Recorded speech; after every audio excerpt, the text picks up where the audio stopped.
4절까지.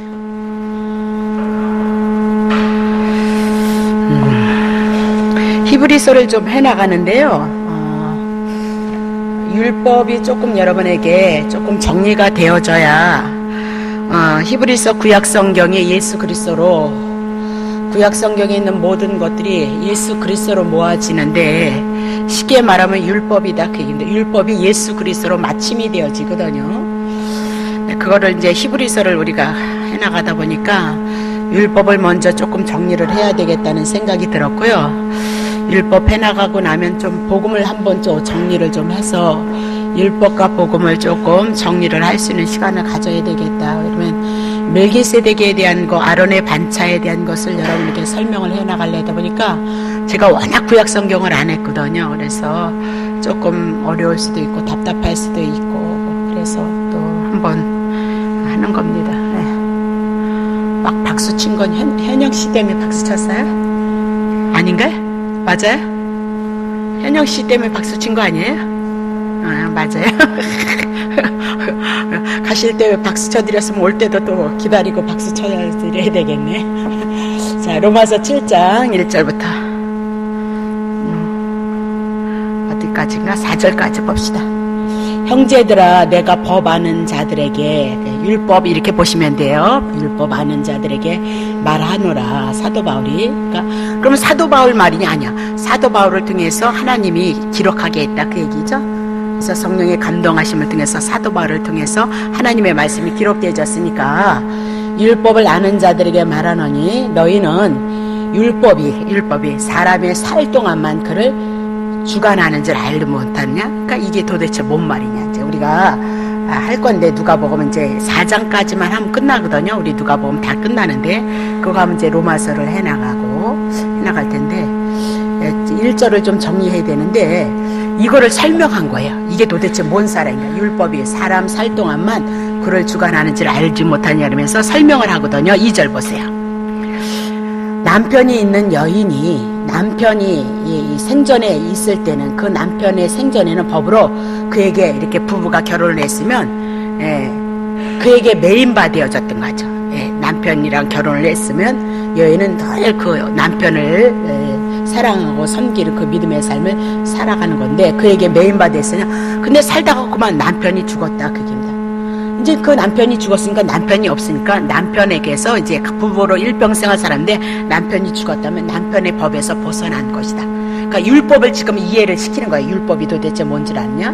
예전에는 우리가 율법 아래에 있었다는 거예요. 율법이라는 그런 남편이 있었다. 근데 쉽게 얘기하면 이제 그 율법이, 예수 그리스도가 율법의 완성이 되어지심으로 말미암아 이제 그 율법 안에 있는 것이 아니고, 율법이라는 남편의 예전에 있었지만 이제 예수가 오셨으니까 율법은 예수님이 온전히 철폐시켰고 순종해서 율법은 끝나고 어디로 갔냐? 예수 그리스도가로 시집간다 이거예요. 율법 시집가는 거 장가가는 거. 시집간다 그 얘기예요. 시집간다. 자, 설명 못해서 죄송한데 봐요.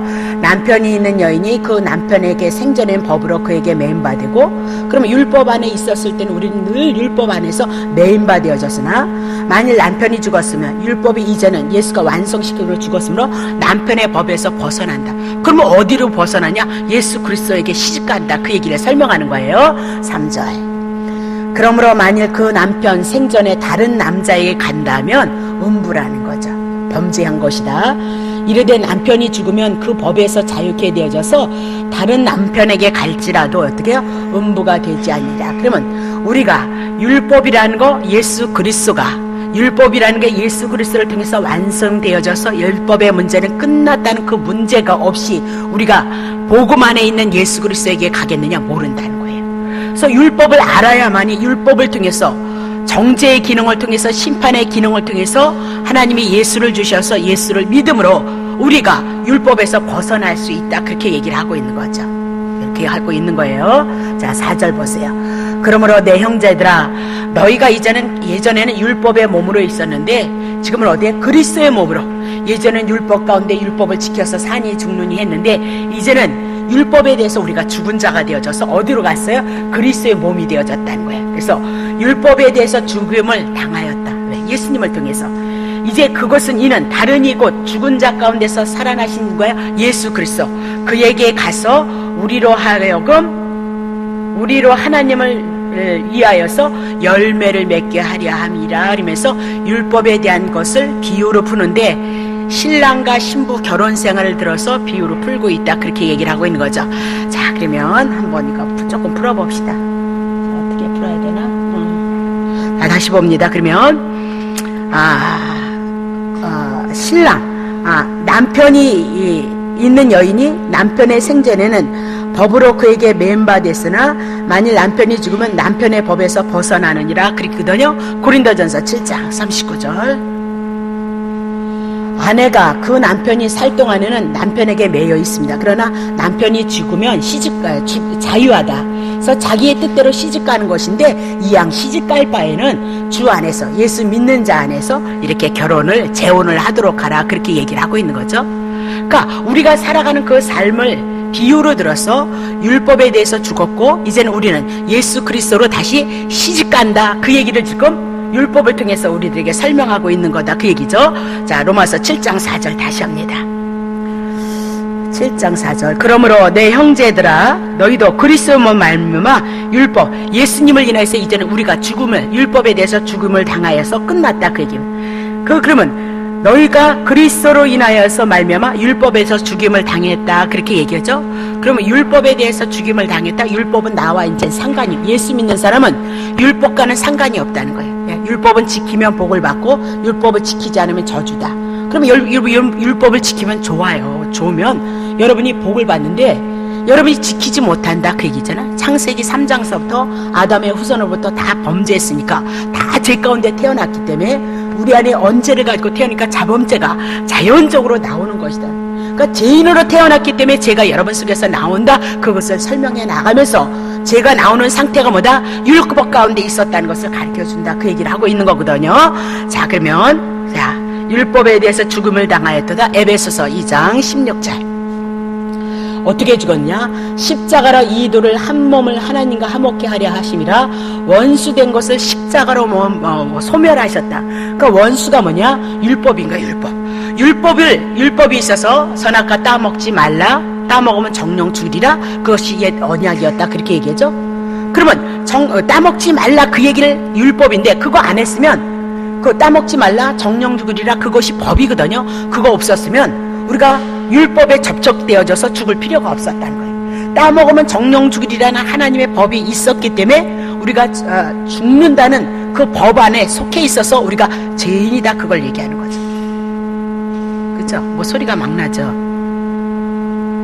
윙윙 되는 소리 난데. 자, 그래서 지금 여기서 하나님의 아들 예수 그리스도가 십자가에서 원수된 것을 십자가로 소멸했다 그 얘기는 뭐냐면요, 우리들에게 주신 그 율법을 인해서 우리는 언제든지 하나님의 말씀에 불순종함으로 말미암아 죄인인 걸 알았다 그 얘기. 그래서 사단에게 종이 되어졌도다 그렇게 얘기하는데 그 율법을 누가 완성시키셨냐? 예수가 완성시키셨고 예수가 율법을 완성시킨 것은 우리를 위해서 율법을 완성시켰다 그래서 율법의 문제는 이제 끝났다 그렇게 얘기하고 있어요. 그래서 죄에 대해서는 우리가 끝났다 그렇게 얘기해요. 율법의 기능이 뭐예요? 부모님을 섬기라 그랬는데 하루 종일 전화도 한 번 안 했거든요. 그럼 사랑했어요? 섬겼어요? 안 섬긴 거죠. 그러면 여러분이 죄인인 것을 알게 하는 것이 율법의 기능이다. 아주 이것은 절마다 성경에서 나와야 되는 거예요. 말씀 듣는 데서. 그래야만이 여러분이 율법과 복음이 예수 그리스도가 오셨다는 은혜가 은혜로워지는 거예요. 그러니까 성경 모르면서 하나님을 알지 못하잖아요. 성경이 하나님의 말씀, 하나님의 뜻, 하나님의 의도를 담고 있는 거거든요. 근데 성경 모르면서 우리가 어떻게 하나님을 알겠어요? 그런 건 그냥 여러분 마음일 뿐인 거예요. 네. 여러분의 생각일 뿐인 거예요. 하나님과는 상관이 없는 거란 말입니다. 자, 그래서 원수된 것을 십자가로 소멸하셨다 그 얘기면 늘 우리에게 율법을 주셔서 율법을 통해서 죄인이라는 그 문제, 그 율법의 문제를 예수 그리스도께서 십자가에서 온전히 이루심으로 말미암아 이제는 원수되어진 것 율법이 뭐다? 소멸되어졌어요. 율법이 소멸되어졌다 그렇게 얘기를 하고 있는 거죠. 골로새서 2장 14절. 늘 우리를 거스리고 우리를 대적하는 의문에 쓴 증서, 구약 성경 율법에 대한 증서를 어떻게 예수님께서 도말하셨어요. 그리고 제하여 버리고 십자가에다 못 박아 버리셨도다 그렇게 얘기죠. 그러니까 하나님의 율법은 지키면 산다, 지키지 않으면 죽는다 그렇게 얘기를 하고 있어요. 근데 우리가 하나님의 말씀에 지키면 부모님을 사랑하고 공경하라. 사랑하지도 않았고 공경하지도 않았어요. 마음은 있지만 그렇게 살아내지 못하잖아요. 그러니까 하나님이 말씀에 순종하고 하나님 앞에 순종하고 부모에게 순종하라 그렇게 했는데 그거 우리 못했어요. 그러니까 언제든지 성경의 구약 성경을 보면 맨날 죽어요, 사람들이. 하나님이 사랑이신데 어쩌면 사람들을 이렇게 다 죽일까요? 그들은 죽는 인생이기 때문에 죽을 수밖에 없다. 구약 성경을 통해서 사람을 죽이는 사건을 통해서 율법 아래에 있는 자들은 죽는다, 그렇게 얘기를 하는 거예요. 그리고 예수님이 오셔서 신약 시대는 율법을 취하고 예수님이 율법을 다 이뤄서 다 살리는 사건을 말하는 거예요. 죽은 자도 하다못해 살리시고요, 병든 곳까지도 살리시고요, 귀신이 떠나가면 한 생명이 다시 구원을 얻고요, 그런 역사로 신약의 역사는, 예수님이 하신 역사는 다 살리는 거예요. 그래서 구약의 시대는 그렇게 사람을 몇천 명, 몇만 명씩 죽이도 눈 하나 깜짝 안 하시고, 신약에 와서는 한 사람 죄인을 향해서 병든 자를 위해서 예수님이 오셔서 살린다 그래요. 율법은, 구약의 시대는 모두가 죽는 시대지만 신약의 이 율법의 시대를 지나서 예수 그리스도가 율법을 완성시키고 철폐시키기로 말하며 율법이 끝나므로 우리는 다 예수 안에 있는 자는 산다. 그것을 증거하는 것이 신구약의 성경이다, 그 얘기예요. 그러니까 우리는 살 수밖에 없고 생명의 역사가 나타날 수밖에 없다, 그 얘기죠.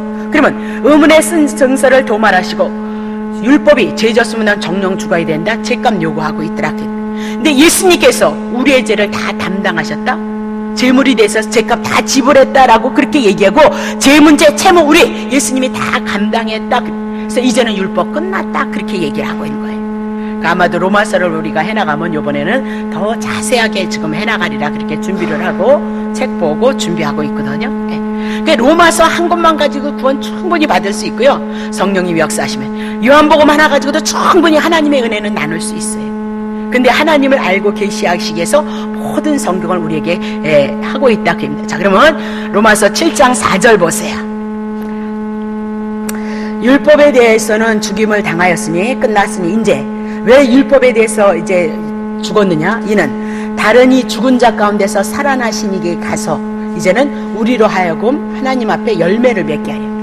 율법, 내가 그리스도의 몸이 되어졌다는 것은 그리스도의 몸이 되어지기 전에, 예수가 오기 전엔 율법 가운데 살았던 자예요. 그래서 율법 가운데 죽은 자다. 그러니까 예수님이 오셔서 율법을 어떻게 철폐시키셨죠. 완성시킴으로 율법을 멸하셨어요. 그래서 예수를 믿는 자는 이제 율법 안에 있지 않고 어디로 가죠? 예수 그리스도로 시집가서 예수 그리스도로 말미암아 하나님을 위해서 열매를 맺게 하기 위함이도다, 그렇게 얘기를 하고 있는 겁니다. 자, 그러면 로마서 6장 22절.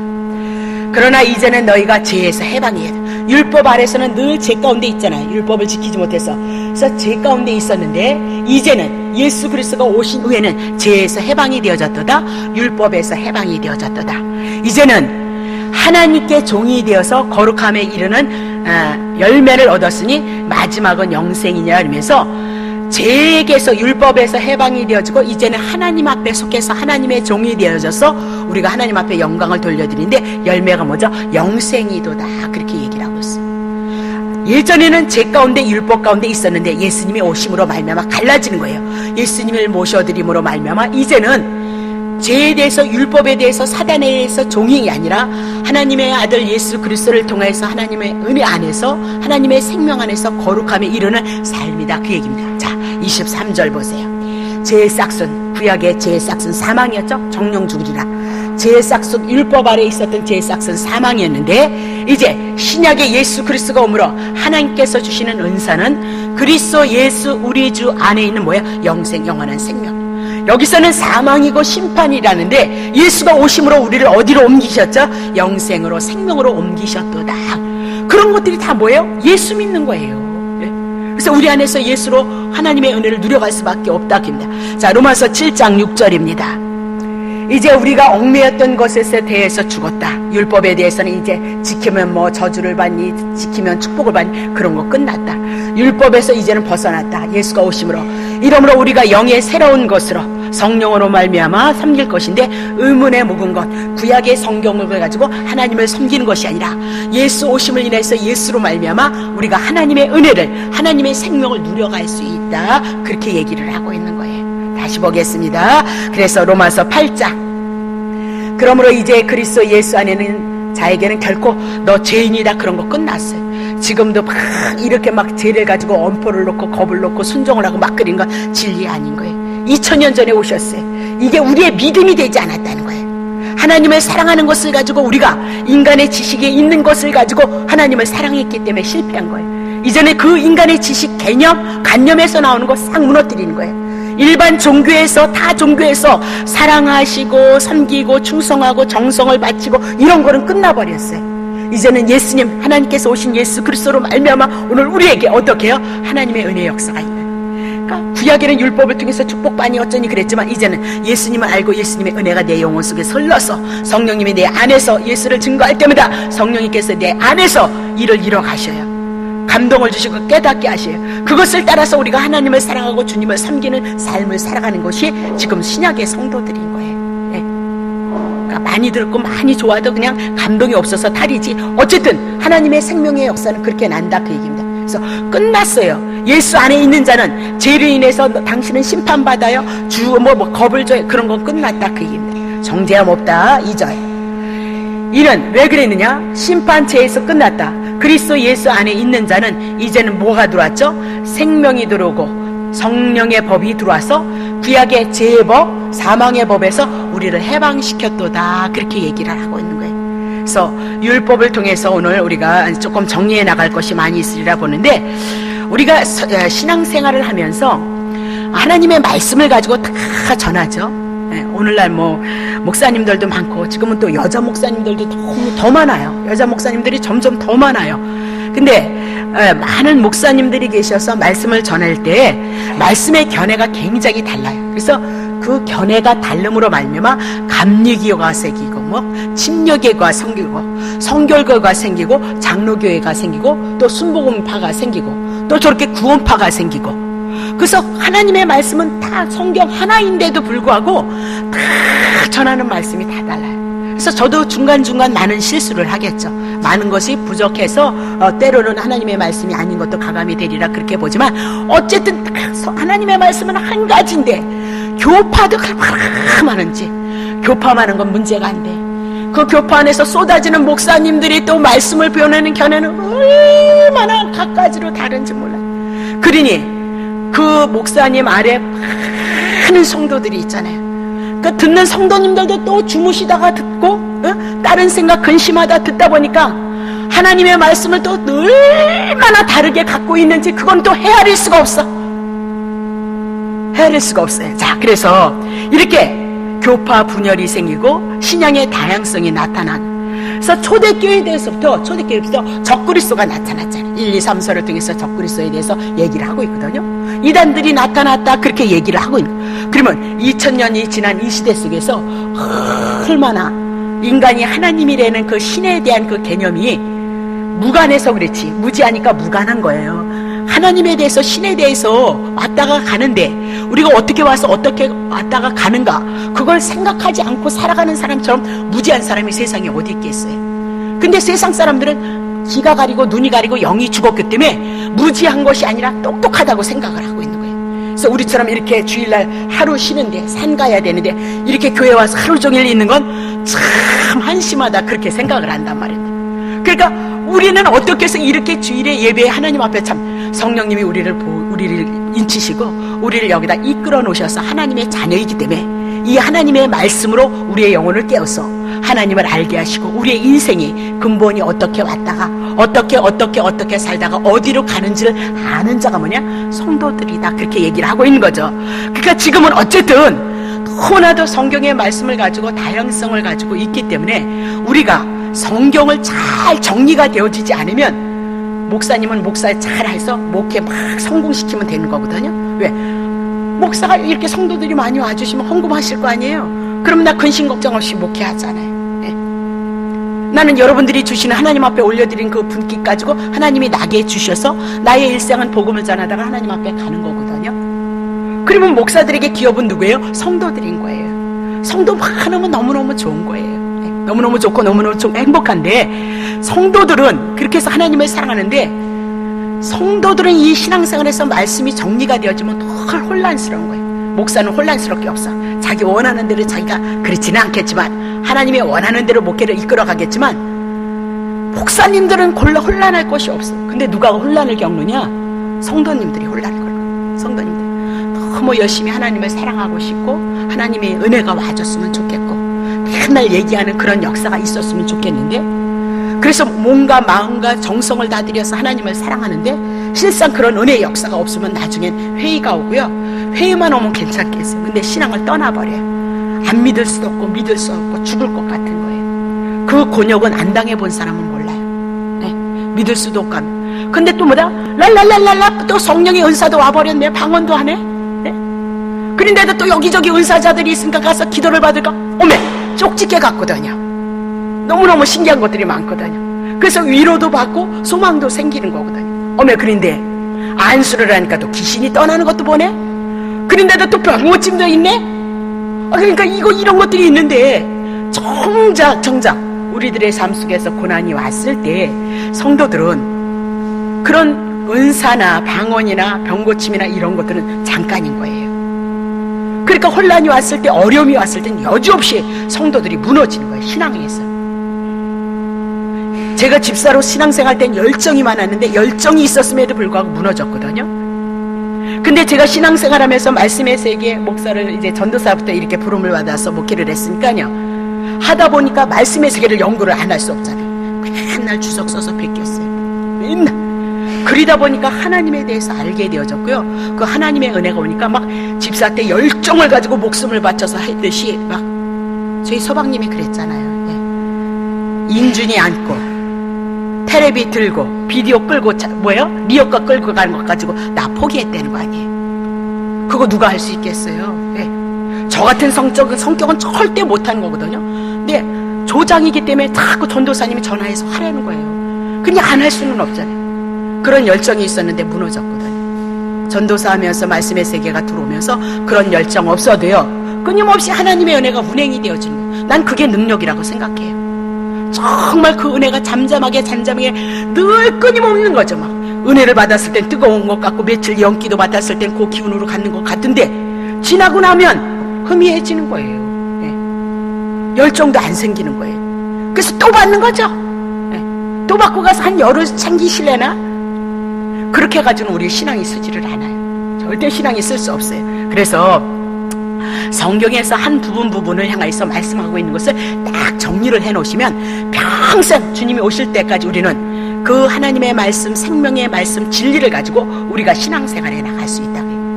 그래서 은혜도 좋고 은사도 좋지만 반드시 어디로 먼저 와야 된다? 말씀의 세계로 와야 된다. 그래서 율법에 대해서 우리가 조금 정리를 해나가고 복음에 대해서도 한번 더 정리를 해나가겠습니다만, 지금도 율법에 대해서 갖고 있는 견해가 다 달라요. 어떤 분들은 이렇게 생각해요. 행함이 없는 믿음은 죽은 믿음입니다. 그래서 율법대로 행하는 믿음만이 구원을 얻을 수 있다, 이렇게 얘기하면서 아주 극단주의로 율법을 붙잡고 있는 사람들이 많이 있다. 근데 갈라디아서나 야고보서를 통해서 율법에 100가지의 법을 줬다고 우리 쳐봐요. 근데도 만약에 한 가지만 지키지 못해도 여러분과 나는 죄인이다, 그 얘기를 하고 있거든요. 그러면 10계명도 다 못 지키는데, 그렇잖아요?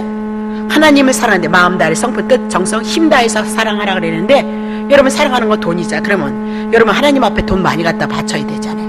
그러니까 여러분 먹고 살려니까 그렇게 할 수 없고 나도 그렇게 할 수 없는 거예요. 네. 그러면 여러분 죄인이잖아요. 그렇다면 이 말씀에는 오해가 있죠? 이 말씀을 우리가 정리를 해나가야 된다는 거예요. 네? 너무너무 큰 교회에서는 얼마나 율법을 강조하는지 몰라요. 근데 그걸 무엇으로 쓰냐? 목숨을 다해서 우리는 주냐? 그러면야 좋지요. 근데 우리는 율법을 통해서 그럴 수 없는 자이고, 예수 그리스도를 통해서 다시 우리를 거듭나게 해서 예수로 말미암아 우리가 하나님을 사랑함으로 율법에 관계없이 하나님을 사랑하고 경외하는 삶을 살아간다, 그렇게 얘기를 하고 있거든요. 언제든지 테레비를 틀면 목숨을 다해서 생명을 다해서 그 율법 속으로 율법을 가지고 그 말씀이 얼마나 힘이 있고 능력이 있고요, 권능이 있는지 몰라요. 근데 성도들이 몰라요. 율법을 통해서 예수 그리스도를 통해서 하나님의 은혜가 와줘서 그 은혜로 한다는 것이 가려진 거예요. 그 텔레비를 보면 그거예요. 그러니까 오늘 그것들도 우리가 한번 정리를 해야 되는 거예요. 정리를. 아니 율법 지키지 못한다는데 율법 가지고 그렇게 목숨을 다하라 그러면 우리는 어떡할 거냐? 우리 지키지 못하니까 그 복 못 받잖아요. 그 은혜 못 받잖아요. 그러면 어떡할 거냐 말이에요. 예? 여러분이 율법 다 지켜서 은혜를 받고 은사를 받고, 예? 율법 다 지켜서 건강하고 율법 다 지켜서 복을 받았어요? 여러분이 주신 분께 그거 여러분이 율법 다 아니 못 지켰잖아요. 형제 사랑하지 말라, 미워하지 마. 아유, 안 미워하기는 어떻게 안 미워해? 안 미워할 수가 있나요? 제 가운데 태어났는데. 네? 그럼 뭐 어떻게 해석할 거냐? 그러니까 우리가 말씀을 좀 분별하자, 그 얘기고요. 두 번째, 예수님께서 모든 율법을 다 이루시고 폐하셨다, 그렇게 얘기합니다. 그래서 이제는 율법 필요 없다. 그래서 예수만 믿으면 구원을 얻는다는 반율법주의, 율법 폐기론자들이 있어요. 이것도 조금 잘못되어진 거예요. 구원 받았어, 그러니까 그냥 율법 없이 상관없이, 아니 지 망나니로 살라고, 자기 편하라고 예수님이 십자가에서 죽으셨대요. 그것도 우리가 한번 또 변론을 하고 제기를 해서 다시 정리를 할 필요가 있다, 그 얘기고요. 세 번째, 구원은 믿음으로 얻었지만 구원 얻은 자는 이 땅에 율법대로 지켜 행하여 해서 한다는 복음, 그러니까 복음주의자들, 복음과 율법을 조화에 있게 주장하는 자들이 있어요. 이건 그래도 조금 복음 안에 들어간 상태라 그렇게 볼 수 있어요. 근데 이것도 우리가 한번 분명히 정리를 해 나가야 된다, 그렇게 보는 거죠. 그러니까 이렇게 대충 세 부류로 이렇게 하나님의 말씀을 전하고 있는 거거든요. 그러면 도대체 무엇이 진리냐 이거예요. 1, 2, 3 이렇게 해서 1, 2, 3의 그 문제를 가지고 이렇게 말씀을 선포하시면 성도들은 도대체 어떤 것이 하나님의 말씀, 때로는 이것, 때로는 저것, 때로는 이것 붙잡고 신앙생활을 하자니 너무 혼란이 온다, 혼선이 온다, 그 얘기를 하고 있는 거죠. 그래서 오늘 성경이 말하는 율법에 대해서 우리가 너무나도 인식이 부족하다, 그래서 확실하게 하나님 이 말씀을 가지고 한번 성경에서 어떻게 말씀하고 있는지 한번 살펴봐야 된다. 근데 그것을 가장 잘 정확하게 정리해 준 것이 뭐냐? 로마서다. 로마서. 그래서 로마서를 통해서 율법이 어떻게 구성이 되어졌고, 율법의 기능은 무엇을 할 것이며, 율법의 성질은 무엇이며, 율법의 시효가 무엇인가, 그 해답을 로마서를 통해서 정확하게 받으리라 봅니다. 자, 그러면 오늘은 조금만 해요. 율법의 구성에는 구약성경 딱 보세요. 율법 그러면 구약성경 그렇게 정리하세요. 그러면 율법에서는, 성경에서는 이렇게 얘기해요. 율법이라는 것도 나오고, 또 계명이라는 것도 나오고, 율례도 나오고, 규례도 나오고, 법도도 나오고, 이렇게 얘기했어요. 이것이 어디면 출애굽기, 레위기, 신명기에서 말씀하고 있어요. 성경에 보면 율법, 계명, 율례, 규례, 법도 하여튼 하나도 몰라도 어쨌든 그렇다는 거예요. 그래서 나 그것이라 그렇게 풀고 가는데 조금 살펴보면, 첫 번째, 하나님의 그 율법이 어떻게 십계명으로 구성이 되어져 있어. 십계명. 그러면 하나님께서 시내산에서 모세를 통해서 주신 것이에요. 십계명. 그게 어디냐면 출애굽기 20장에서 보면 십계명이 나와요. 출애굽기 20장 십계명이 나오는데, 십계명은 모든 하나님의 율법의 기본인 거예요. 모든 하나님이 주신 그 계명의 기본법이다, 그렇게 보면 돼요. 그래서 1계명에서부터 4계명이 인간과 하나님의 관계, 하나님과 인간의 관계, 직접적인 관계고요. 5계명에서부터 10계명은 이웃과 이웃과의 관계다. 그러면 10계명이 모든 하나님의 계명의 기초이다, 근거를 하고 있다. 그러면 하나님과 인간, 인간과 하나님의 관계를 통해서 성경이 펼쳐지고 있다, 그렇게 보시면 돼요. 성경은 그 관계, 하나님과 인간의 관계, 인간과 인간의 관계, 이것을 가지고 하나님이 누구이신가를 드러내고 있다, 그렇게 보시면 된 거죠. 그래서 십계명은 모든 율법의 기본법이다, 그렇게 얘기합니다. 그리고 나서 계명이 또 나오고, 율례가 나오고, 규례가 나오고, 법도가 나온다. 그래서 십계명과 항상 연관이 되어져 있어요. 십계명 하나님과 연관이 되어졌고요, 그리고 사람과의 관계가 연관이 되어졌는데, 그것이면 율례, 규례, 법도 또 뭐가 있어요. 그런 것과 다 연관이 되어져 있다, 그렇게 보시면 되는 거죠. 그러면 오늘 십계명이 기본법이면 하나님과 인간, 인간과 인간의 관계를 가지고 말씀을 하는 거니까, 하나님이 말씀하시는 계명이나 율례나 규례나 이 법도는 이 범위를 벗어나지 않아요. 그러니까 십계명, 율례, 규례, 법도 분리할 필요가 없다, 이 얘기예요. 그 십계명이라는 기초 안에서 모든 것이 쏟아지는 거예요. 여러분 보세요. 성경이 창세기, 출애굽기, 레위기, 민수기, 신명기인 거예요. 그것이 성경의 기초인 거예요. 성경의 기초가, 이 기초가 모세오경인데, 모세오경을 통해서 모든 성경이, 19약 성경이 요한계시록까지 그 부분에서, 이 부분 안에서 다 나오는 거예요. 다 연결되어진 거예요. 그러면 모세오경만 잘 풀어지면 신약 성경이 보여져요. 아, 그래서 예수님을 통해서 제사를 드렸구나, 이렇게 출애굽기를 통해서, 레위기를 통해서 성막에 대한 모든 것들이 모든 성경이 풀어지게끔 되어져 있다. 그 얘기를 하고 있는 겁니다. 자, 그러면 봐요. 성경에 율례라는 것이 나와요. 율례 잘 나오죠? 그러면 출애굽기 21장서부터 23절인데 율례는 어디에 상관된 거냐? 상전과 종, 상전과 종, 가족과 이웃, 가축과 소유, 약한 백성, 이렇게 하나님을 섬기는 법적인 것에 대해서 뭐라고 했냐면 율례다, 그렇게 얘기를 하고 있는 거죠. 그러면 상전과 종, 가족과 이웃, 가축과 소유, 약한 백성, 그러면 사람과의 관계가 있는 거죠. 그러면 이것도 어디와 연관되어 있어요? 십계명과 연관이 되어져 있다, 그렇게 얘기하고 율례로서 특별히 상전과 종, 가족과 이웃, 가축과 소유, 약한 백성에 대해서 나오는 것입니다. 율례다, 그렇게 보시면 돼요. 두 번째, 규례라고 있어요. 규례. 이제 졸리시죠? 내용이 없어서 졸리시죠? 예. 규례가 있는데 규례는 출애굽기 24장서부터 30장에 나오는 거예요. 그건 뭐에 대한 거냐면요, 규례는 성막, 제사장, 제물에 대한 규례예요. 그래서 이거는 어디에 많이냐? 레위기에 많이 나온다. 그래서 제사 드리는 거, 거룩하게 되는 거, 하나님을 섬기는 것으로 나온다. 그럼 봐요. 규례 내는 것, 십계명 플러스 율례, 상종과 종, 가족과 이웃, 가축과 소유, 약한 백성에 대해서 나오는 거예요. 규례는 어떻게 해요? 계명과 율례를 범했을 때, 죄인이 되어졌을 때, 부정하게 되어졌을 때 어떻게 죄를 용서를 받을 것인가, 어떻게 거룩하게 되어질 것인가, 그것이 뭐다? 규례에 대한 내용이다. 잘 모르실 거예요. 구약 성경에 해나가면 했을 거예요. 저도 이거 해놓으라고 아주 열심히 했거든요. 그러니까 규례 역시도 어떤 거예요? 죄인이 되어지고 부정하게 되고 용서를 받고 거룩게 되어지는 거, 제사와 관련이 되어졌으니까 누구와 관계 있는 거예요? 하나님과 관계가 있는 거예요. 그러니까 십계명과 연관되어져 있어야 한대요. 연관되어져 있어요. 십계명과 관계가 있다, 이렇게 보시면 되고요. 네 번째, 법도라는 것이 있어요. 법도.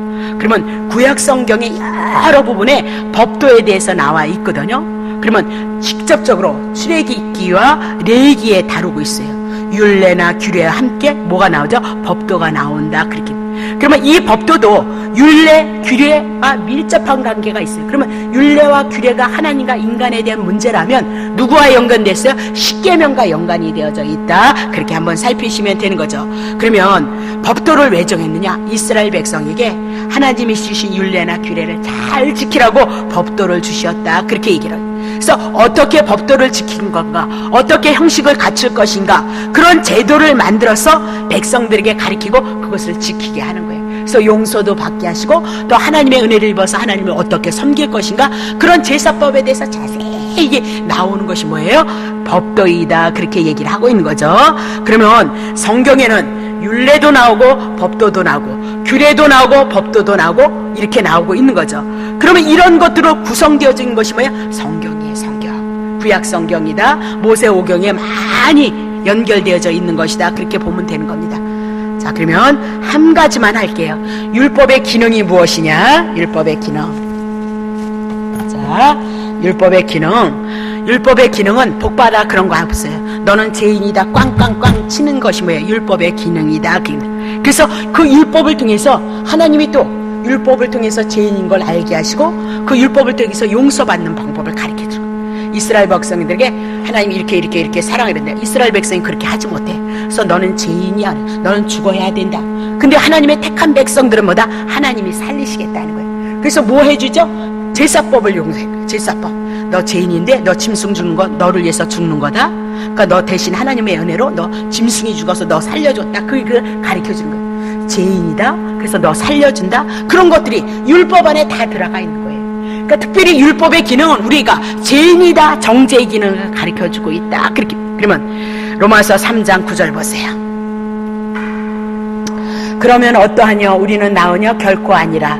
유대인이나 헬란이나, 유대는 선민, 이스라엘 백성, 헬란 이방인, 이 땅의 모든 사람을 얘기합니다. 다 죄 아래 있다가 우리가 이미 선포되었도다, 그렇게 얘기를 하고 있죠. 그러면 이 땅의 모두가 하나님은 다 죄인이도다라고 그렇게 얘기를 하고 있는 거죠. 그러니까 한 사람도 의인이 될 수 없다, 율법이 딱 그렇게 만들어요. 왜? 창세기서부터 죄인으로 태어났기 때문에 모두가 죄인이다, 그것이 뭐예요? 율법의 기능이에요. 근데 오늘 자꾸 율법을 지켜서 복을 받으라 그러네. 그러니까 율법을 지켜서 복을 받으려니까 예수가 안 나타나는 거예요. 율법이 율법을 인해서 내가 죄인이기 때문에 예수님이 죽어서 예수님을 통해서 다시 새 생명을 얻고 하나님의 은혜를 입었기에 그 은혜를 인해서 내가 예수님을 통하여서 하나님 앞에 서고 하나님을 사랑하고 하나님을 섬길 수 있는 자가 되어졌습니다. 이렇게 나와야 되는데 자꾸 무엇을 하라고 가르치는 거예요. 그러니까 복음 예수 그리스도가 나타날 방법이 없어요. 율법을 증거하고 율법을 통해서 복 받으라가 떠든다면 예수님은 언제 증거하냐 이 말이에요. 우리 율법 못 지기 때문에 예수 왔습니다. 그분을 통해서 다시 새 생명을 얻고 그분이 은혜를 주실 것이고 믿음을 주셔서 그 은혜를 따라서 내가 새 생명을 얻은 자로서의 삶을 아름답고 거룩하게 복된 삶을 이뤄갑니다. 이게 전해져야 되는데 복 받는 것에 기준을 뒀다니까 자꾸 율법을 가지고 뭐라 하라 이렇게 얘기를 해요. 그러니까 충성된 거 봉사하는 거 이것으로만 다 묶여지면 예수님 언제 나오냔 말입니다. 예수님 복음 증거할 수 있는 기회가 언제 있느냐 이 말입니다. 그러니까 할 수 없으니까 나중에 처음에 예수님 얘기하다가 중간에 어쩌다가 예수님 하다가 기도해야 되니까 예수님의 이름으로 끝나버린 건 복음이 아니에요. 다 복음이라고 해서 복음이겠느냐? 다 진리라고 해서 그것이 생명이겠냐? 생명은 예수 그리스도 한 분뿐인 거예요. 너무 중요해요 이 말씀은요. 모두가 죄인이기 때문에 죄 때문에 예수가 나올 수밖에 없었고 예수 보내주셔서 예수를 통해서 하나님의 생명을 얻었습니다. 이것이 복음이 되어야 되는데 율법의 기능, 복에 대한 기능 그것 가지고 다 그 말씀을 전하니까 성도들이란 성도뿐이겠어요. 저도 복 받는 거 좋아해요. 예? 얼마나 좋은 거예요. 기본 욕구라니까요. 그러니까 다 우리 구미에 맞는 거죠. 그러니까 그냥 앞뒤 없이 그냥 막 아멘을 하는 거지. 근데 나가보면 또 그 믿음이 안 오는 거야. 복 준다고 목사님이 떠들었는데 그 믿음이 와요. 할렐루야 해가지고 집에 가서 2, 3일이라도 행복하게 지내는데 한만 생각해도 그 복음이 안 들어온 거야. 그러면 어쩔 거예요? 예? 가장 큰 건 믿음이라는 것이 무엇을 통해서 우리에게 오는가 그것이 정리가 안 되어지면 고통스럽다 그 얘기입니다. 그러니까 하나님이 우리에게 말씀하여 사도 바울을 통해서 이 땅에 모두가 다 죄인이도다 그렇게 얘기하고 한 사람도 의인이 될 수 없도다. 그러니까 율법을 통해서 우리들에게 가르쳐주는 건 뭐예요? 율법 지켜서 복받아라가 아니고 여러분과 나는 죄인이다 그것을 가르쳐주는 것이 뭐예요? 율법이다 그렇게 얘기를 하고 있습니다. 그러면 율법 하나님의 법을 어겼어요. 그러면 여러분 뭐예요? 죽어야 된다 그렇게. 그래서 여러분과 내가 어디에 있느냐? 심판 아래 있도다. 늘 벌벌 떨면서 죄 아래 묶여서 사단에게 묶여서 이 땅에 고통을 당하다가 결국은 한 번 생명이 우리를 향해서 부르셨을 때 예수를 영접하지 않으면 우리는 심판 가운데 있기 때문에 형벌 가운데 거할 수밖에 없도다 그것을 증거하고 있는 거예요. 근데도 막 아멘만 잘하는 거예요. 로마서 1장 18절 봅니다. 하나님의 진노가 불의를 진리를 막는 사람들의 모든 경건치 않음과 불의에 대해서 하나님의 진노가 이 땅에 모두가 죄인이기 때문에 다 어디로 해서 진노가 나타난 거예요. 왜 그랬죠? 불의로 진리를 막는 사람들. 그러니까 오늘도 하나님의 나라 예수 그리스도 우리는 죄인인데 우리를 의롭다고 복을 받는 거 그거 진리 아니잖아요. 그거 생명 아니잖아요. 그런 사람들 모두 죄 가운데 있어서 진리를 막는 예수 그리스도를 영접하지 않은 모든 사람들에게 무엇이 나타나요? 경건치 않음이 나타나요. 그래서 불의에 대해서 하늘로부터 하나님의 심판이 임할 것을 이미 말씀하고 있다 그렇게 얘기를 하죠. 자 그러면 시간 없으니까 인간이 불의한 상태를 지적을 하고요. 하나님과 이웃에 대해서 하나님 불의할 수밖에 없는 것이 우리의 인생이다 그렇게 말씀을 하시고요. 로마서 3장 19절 보세요. 우리가 알거니와 무릇 율법이 말하는 바 율법 아래 있는 자들에게 말하는 것이니 이는 모든 입을 막고 온 세상으로 하여금 하나님의 심판 아래 있게 예수 그리스도가 오기 이전에 하나님 구약 성경을 통해서 율법을 주심으로 이렇게 하면 복을 받는다 했는데 아니 에덴 천국이라는 에덴이라는 그 동산에서 하나님 앞에 범죄했단 말입니다. 그래서 모두가 죄 가운데 있고요. 뭐든지 하나님의 말씀에 비춰서 우리가 죄 아래 있다는 것을 깨달아요. 그럼 봐요. 율법 아래 있는 자들에게 말하는데 모든 입을 막는 거예요. 우리들의 입을 딱 막는. 왜? 율법을 통해서 우리가 죄인이기 때문에 하나님 앞에 할 말이 없는 거. 죄인이라는 것을 알게 하시는 거예요. 그 죄인인 것을 알게 하셔서 온 세상으로 모여 하나님의 심판 아래 있다는 것을 알게 하시는 거예요. 율법은 복받아라가 아니라 너 하나님의 심판 아래 있어. 저주받았어. 사단이 너네를 붙들 수밖에 없다. 그래서 우리가 고통당할 수밖에 없다. 그것을 증거하는 것이 율법이다. 그렇게 얘기를 하고 있는 거죠. 그러면 어쩔 수 없이 율법이라는 것은 뭐예요? 자연인은 누가 율법 아래 살다가 심판 가운데 있다가 심판을 받는 형편에 있다. 그것을 얘기하고 있는 겁니다. 그러면 인간에게 이렇게 율법을 주는 것은 아담의 혈통을 타고 남으로 말미암아 우리가 죄인인 것을 깨닫고 죄에 대해서 알고 내가 심판 아래에 있다는 것을 깨닫게 해주는 것이다. 그러면 이 율법을 통해서 결국은 하나님께서 예수 그리스도를 보내심으로 말미암아 율법을 다 행하게 하시고 우리를 심판해서 율법의 아래서 건지시기 위해서 우리에게 율법을 주신 거다. 율법을 하나님의 의롭고 선하고 거룩한 건데 우리는 하나도 선하지 않고 의롭지 않고 거룩하지 않다는 것을 율법을 통해서 깨닫는 거예요. 그래서 내가 죄인이구나, 심판 가운데 있구나, 그것을 알게 하는 거예요. 그래서 보내실 예수 그리스도를 통해서 죄의 문제 청산해서 하나님의 나라가, 하나님의 은혜가 우리에게 임한다는 거, 그것을 증거하기 위해서 율법의 기능은 그거를 위한 거예요. 그러면 여러분 또 그럴 거죠. 아유, 그래 이제 끝났으니까 뭐. 안 그래요. 여러분이 율법을 통해서 복음으로 들어온 사람이면 성령 안에서 성령의 내주하심이 여러분에게 있어요. 그거 없으면 율법 아래 있는 자예요. 성령의 내주하심 안에서 예수 그리스도를 통한 은혜가 날마다 새로워지고 날마다 믿어지고 날마다 생각이 나고 말씀 한 절이 또 내가 죄를 지면서 은혜를 입은 예수님의 은혜가 여러분 심령 속에서 있는 거예요. 그것이 뭐예요? 여러분 영혼 안에서 그 영혼이 주님을 찬양하고 여러분의 마음은 그 예수를 통해서 아멘하면서 주님을 사랑하는 그 마음을 고백해 나가는 것이 여러분의 심령 속에서 있어져야 되는 거예요. 그것이 믿음의 나라예요. 그것이 천국이다라고 그렇게 얘기를 하고 있는 거죠. 그래서 죄인으로 태어난 인간은 율법의 정죄를 통해서 자신이 뭐예요? 죄인이 말고 심판 아래 있다는 것을 알게 하는 것이보다 율법의 기능이다 그랬습니다. 나중에 하겠습니다. 거기까지만 하고요. 이제 두 번째는 율법을 통해서 내가 얼마나 죄인인지 범죄가 자꾸 들어와요. 십계명을 가졌을 때는 십계명만 내가 뭐예요? 십계명 10계명만 죄를 짓는 줄 알았더니 율례가 들어오고 법도가 들어오고 규례가 들어오고 뭐가 들어오다 보니까 더 그 모든 말씀을 다 세분해서 법으로 세우니까 우리가 뭐야? 더 많이 죄를 졌구나. 500개의 어떤 율례나 규례가 생기면 우리 그거 못 지킬 거거든요. 그러면 내가 더 많은 죄를 지었구나, 그걸 깨닫고 더 많은 은혜를 입었구나, 그것을 깨닫는 거예요. 그러니까 죄를 더하기 위해서, 은혜를 더 받기 위해서 죄를 짓겠느냐? 그럴 수 없다는 거예요. 많은 죄를 깨달음으로 예수님을 통해서 얼마나 많은 은혜를 입고 우리가 살아가는지 아는 것을 복음이고 진리 가운데 있는 자고 생명 가운데 있는 자다, 그렇게 얘기하는 거지. 죄 짓고 그럼 그분은 지금 성령님께서 역사를 안 하셔서 그런 거예요. 역사를 안 하시고 너무 아프고 너무 슬프고 너무 괴로우니까 그냥 마음이 강팍해져 있거나 마음이 낙심해 있거나 좌절해 있기 때문에 이 생명의 역사가 흐르지 않는 거예요. 내려놓으세요, 빨리. 그거 뭐 붙잡으면 뭐예요? 어쩔 수 없으니까 근심도 하고 걱정을 할 수 있으나 그런 생명이 오고 진리가 들어온 자는 그렇게 많이 붙잡혀 있지 않아요. 하나님의 선하신 뜻대로 가리라 내려놓고 또다시 사는 거예요. 주님을 바라보고 주님의 생명이 내 안에서 오고 있어서 나를 인도해 가시기 위해서 또 살아내고 하루를 건강하게 살아내시고 그것이 하나님의 축복이라는 그 믿음 안에서 하루하루 열심히 살아내면 돼요. 그냥 내일도 모르는 우리가 내일 갈지도 모르는데 뭐 10년 후에 하나님이 세상을 뒤집을 것처럼 그렇게 얘기할 거 없어요. 내가 집사 때 다 그거 했거든. 근데 그렇게 하지 않았어요. 은혜를 받아서 겸허하고 겸손하게 하지 막 여러분을 높여서 막 이렇게 그리지 않는다니까요. 그런 거 다 내려놓으셔야 돼. 조금 너무 빠르게 해서 그런데 하여튼 율법과 복음 안에 또 복음을 정리하다 보면 율법의 기능이 안 나올 수 없어요. 그렇게 함으로 여러분이 듣고 처음에는 안 들으면 답답하고 거북하고 힘든 거예요 도대체. 근데다 말은 빠르지 그냥. 그런데다 또 저저저걸지. 그러니까 조금 어려울 수도 있어요. 근데 찬찬히 맨날 이 얘기를 듣다 보면 이것이 정말 생명이라는 것을 느낄 수가 있습니다. 자, 기도하겠습니다.